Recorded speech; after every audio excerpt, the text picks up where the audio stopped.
Okay, let's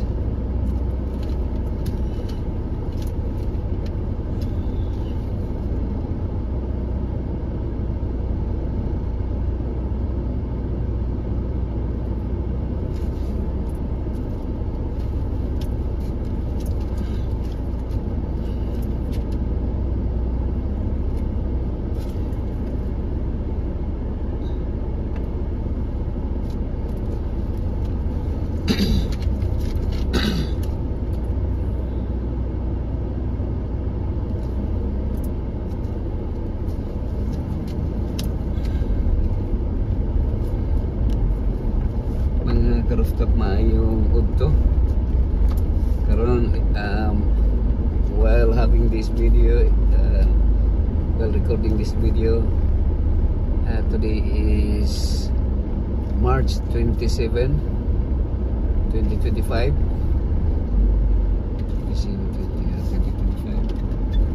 so naa ko diri karon sa San Rafael Rafael Street San Rafael sa lugar diri ni Max alas 12 karon 12:17 so just transporting them to their home Isa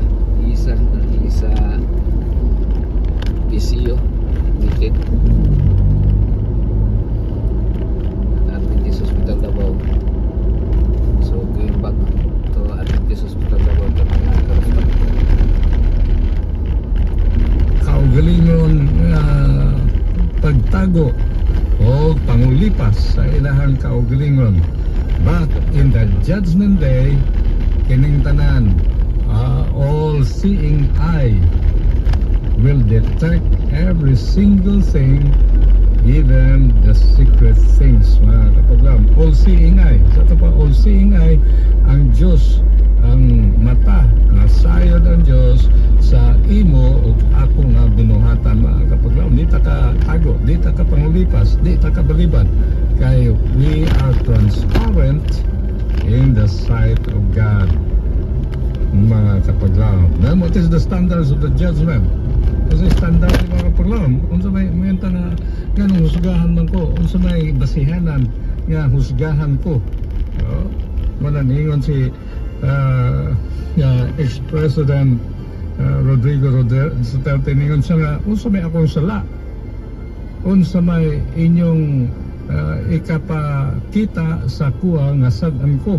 So muna nga in the judgment day, ngayon ta nga ipakita gyud sa Ginoo, kami yon ta nga Ginoo unsa may nganong imo man kong husgahan nga nakasala, unsa man ang akong binuhatan di ay. So tanaw na to mga kapaglam, unsa ang standard nga judgment paghukom sa Dios, mga kapaglam. And there is a James chapter 2 verse 10 to 12. For whosoever shall keep the whole law and yet offend in one point, he is guilty of all. For he that said, do not commit adultery, said also, do not kill. Now, if thou commit no adultery, yet if thou kill, thou art become a transgressor of the law. So speak ye, and so do, as they that shall be judged by the law of liberty. Kapaglaw, no? So, bisan kinsa daw ang nagbantay sa tibuok na kasuguan o siya nakasala sa usa ka punto, siya guilty sa tanan. Ang 10 commandments mga kapaglaw, ang 10 commandments, nakasala ka usa, sala ka tanan. Okay, siya nagsulti, nagkanayon, do not commit adultery. Ayaw pag lapas sa panapaw. And said also, do not kill. Ayaw pagpatay. Now, karon, if thou commit no adultery, di ka nakalapas ka sa panapaw, and yet if thou kill, and sabi ikaw nakapatay, thou art become a transgressor of the law. So ikaw ba lapason sa kasuguan. So speak ye, so magsulti ka. O himua, and so do, as they that shall be judged by the law of liberty. Ikaw husgahan, pinaagi sa balaod sa kagawasan. So, niyon na may niyon sa Ten Commandments, thou shall not kill, thou shall not steal, thou shall not commit adultery. Kung nakalapas ta ni anak mga katiklaw, bisan usa ka sugo, nakalapas ka sa tanan. So, muning lisod na magkayo ng uban nga isa lang akong nalapas sa mong tanan.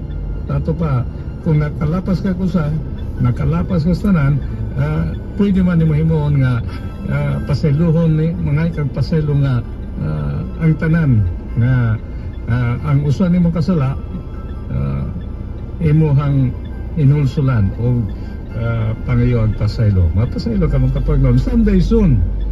Mana nga ang the last page of the record will be open. Ang katapusan nga pahina niya ng kanang libro kini ablihan mga kapaglaom. Someone's name is inscribed there. Ang usa ka tao, iyang pangalan nasulat niya. And ngayon tanga kinsa man yung pangalan na, wako kabalo. So for more than 100 years that work has been going on. More than 100 years, more than 100 years, a century pa ang nanglabay. The work has been going on. Nagapadayon na ang buhat mga kapaglaom dito sa the most holy place of the heavenly sanctuary. So how long it will continue? Wata kabalo. Muna nga si Kristo could have come.